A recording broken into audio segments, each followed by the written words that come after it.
చిత్తూరుకు 15 కిలోమీటర్ల దూరంలో గల వేపంజరిలో శ్రీ లక్ష్మీనారాయణ ఆలయం ఉందని నా లాస్ట్ వీడియోలో తెలియచేశాను. అయితే ఇదే లక్ష్మీనారాయణ ఆలయంలో ఒక అద్భుతమైన విగ్రహం ఉందండి. శంఖము, చక్రము, గద విష్ణుమూర్తి. మరి ఈ ఒక్క మూర్తిలోనే 10 దశావతారాలు కలిపి ఒకే మూర్తిగా తయారు చేశారు.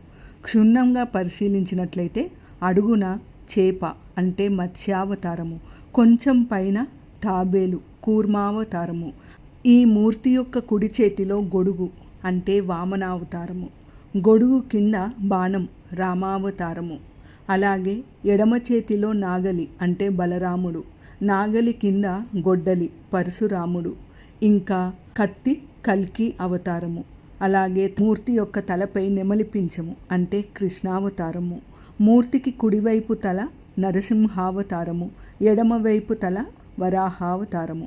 ఇలా దశావతారాలు ఒకే మూర్తిలో దర్శనమిచ్చే అద్భుతమైన విగ్రహము.